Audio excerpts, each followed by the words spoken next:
यही तो है गुरु दक्षिणा। कपटी काल नेमी, तेरी कपट लीला जान गया मैं।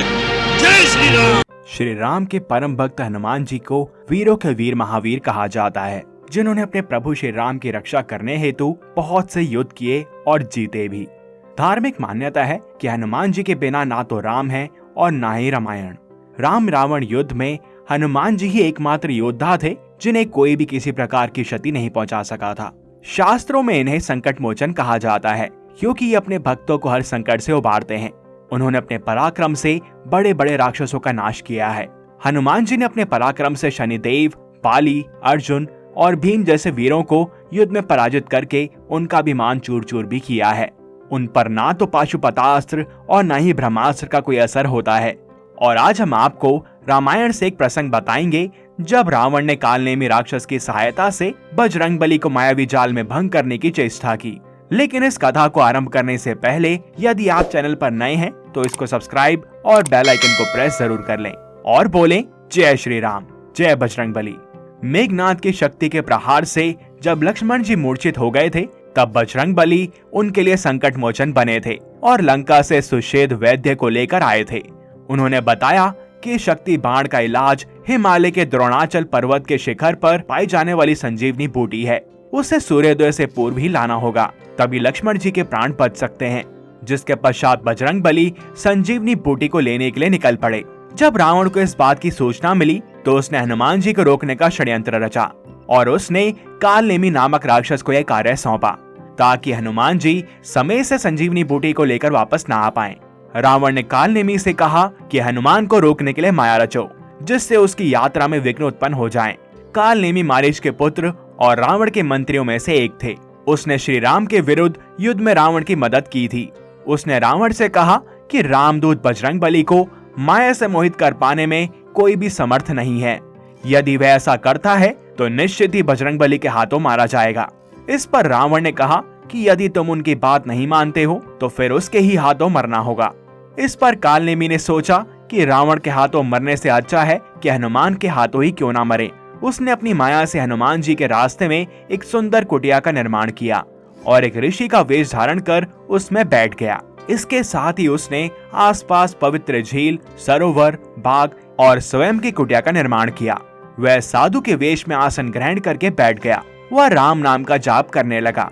इस बीच आकाश मार्ग से जा रहे हनुमान जी को प्यास लगी, तो वे सुंदर कुटिया देखकर नीचे आ गए और उन्होंने कालनेमी बने ऋषि को प्रणाम किया और पीने के लिए जल मांगा।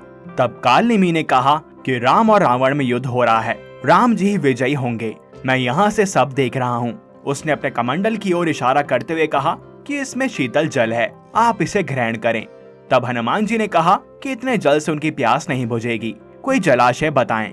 तब कालनेमी ने हनुमान जी को एक जलाशय दिखाया और कहा कि यहाँ जल पीकर स्नान कर लें। हनुमान जी जलाशय में पहुँच गए और स्नान करने लगे। तभी एक मकड़ी ने उनका पैर पकड़ लिया और बजरंगबली ने उसका मुख फाड़ दिया, जिससे वह मर गई। तभी वहाँ एक दिव्य अप्सरा प्रकट हुई।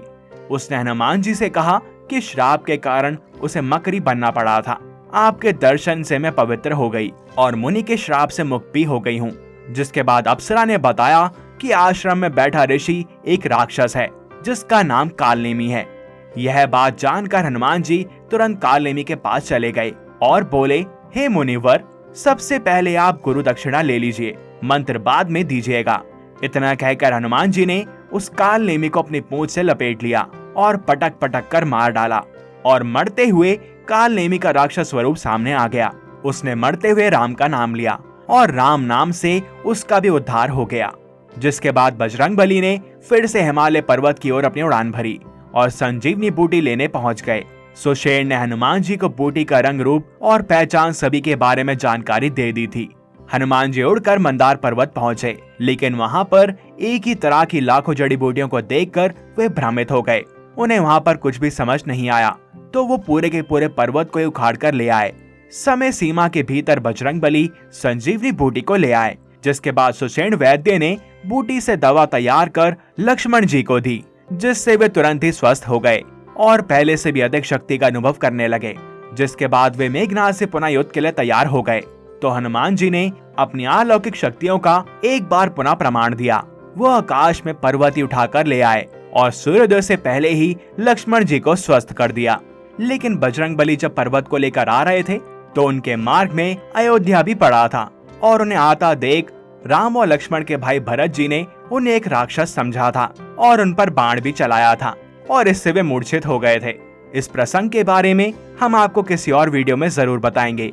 हनुमान जी जैसा कोई दूसरा नहीं है और ये कथा फिर इस बात को स्थापित करती है कि सभी युग में हनुमान जी के ही प्रताप से जगत में उजियारा है। इस ब्रह्मांड में ईश्वर के बाद यदि कोई एक शक्ति है तो वह है बजरंगबली। महावीर विक्रम बजरंगबली के समक्ष किसी भी प्रकार की मायावी शक्ति ठहर नहीं सकती। यदि वो चाहते तो रावण का अंत एक बार में ही कर सकते थे, परंतु धर्म की स्थापना हेतु ये कार्य श्री राम के हाथ ही होना था। हनुमान जी को भक्ति योग की स्थापना करनी थी। तो एक बार फिर से बोलें, जय श्री राम, जय बजरंगबली। और यदि आपके जीवन में कोई संकट हो तो आप संकट मोचन हनुमान जी के चमत्कारी मंत्रों का जाप कर सकते हैं। इससे आपको पॉजिटिविटी मिलेगी और आप अपनी परेशानियों से लड़ने की हिम्मत पाएंगे। नंबर 1, ओम दक्षिण मुखाय पंचमुख हनुमते कराल बदनाय। मंगलवार के दिन इस मंत्र का जाप करने से व्यक्ति प्रेत बाधा एवं अन्य नकारात्मक शक्तियों से बचा रहता है।